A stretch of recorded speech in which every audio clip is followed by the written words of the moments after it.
Alright, so you're considering whether buying a gaming desktop or a gaming laptop. You don't know which one to get, and you've come to this video for someone else's opinion to hopefully shed light on yours, make you feel better about the purchase you're about to make, or make you make up your mind whether it's a desktop or a laptop. You got them right there, you're staring at both of them, and you just need some extra information that you can't find online. So let's get right into this video. We are going to start with laptops, some pros and cons, and we'll move to desktops. So first off, the first pro for a laptop or a gaming laptop is the fact that it's super convenient. You can bring it with you. It's portable-ish. We'll talk about that. And it's something you just bring over to your friend's house, play a game, and just have some fun. You know, you don't have to worry about lugging around a big box and having your monitors with you and your keyboards and your mouse and all that stuff and worrying about setting it up, looking for extra plugins on the wall. Gotta get out that power strip. It's something you can bring with you and play. You possibly could even do this in school and impress all your friends. A next pro to a laptop is the fact that not only is it more cutting edge, it's kind of a cool thing to have. You know, not a lot of people have a gaming laptop, but it's something that is kind of like a staple. You can say, oh man, I got that Alienware, I have that MSI, or if you're fortunate enough to have a Razer Blade, you can pull that thing out and people will be envious, whether they're console players or PC players. They look at that and they'll be like, you can play games on that.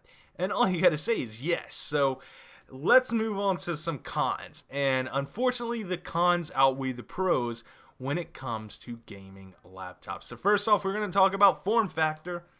They're thick, and not the good kind of thick. They're super heavy, and it's pretty much like carrying around a brick with you everywhere you go. And I know some of you guys are like, yeah, but the Razer is just as thin as the new MacBook Pro, and it's a gaming laptop.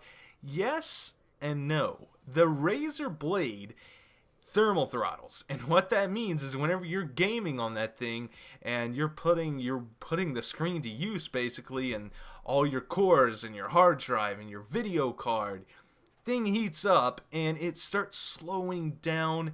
And it's not one of those things that you're going to play AAA titles on, whether it be Black Ops 3 for some custom zombie maps or like GTA. So the fact that it's so thin keeps it really, really warm inside, and that's not a good thing. So bigger PCs or bigger gaming laptops is a good thing in some ways because one, they can fit way more technology underneath the hood, and the next thing is that it doesn't heat up quite as much. The air can get in there and it can get out, cool all your parts down, and keep it nice, but not as much as an actual tower or a gaming desktop. So another con, and this was the big one, this is the one that I really want you guys to think about if you're really considering buying a gaming laptop, and it's that the battery life is not good. Whenever you hear laptop, it makes you think of your mom's Dell, and you're like, hey, I could be playing, she's always on that thing, and it never dies. But no, in fact, gaming on a gaming laptop lasts for all of 15 to 30 minutes, and you're done. That's it. The battery dies. It completely shuts off, which is not a good thing.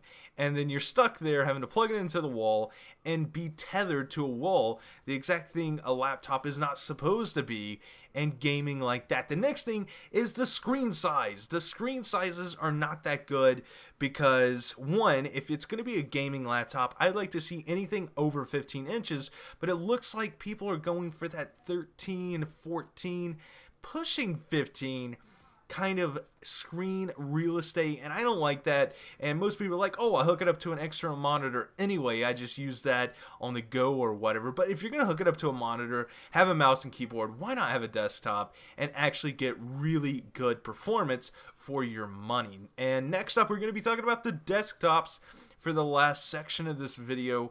We're going to be talking about pros and cons again. Hopefully by the end of this video you can make up your mind. So pros with a desktop is you can unlimited amount of times, just unlimited updates or upgrades rather.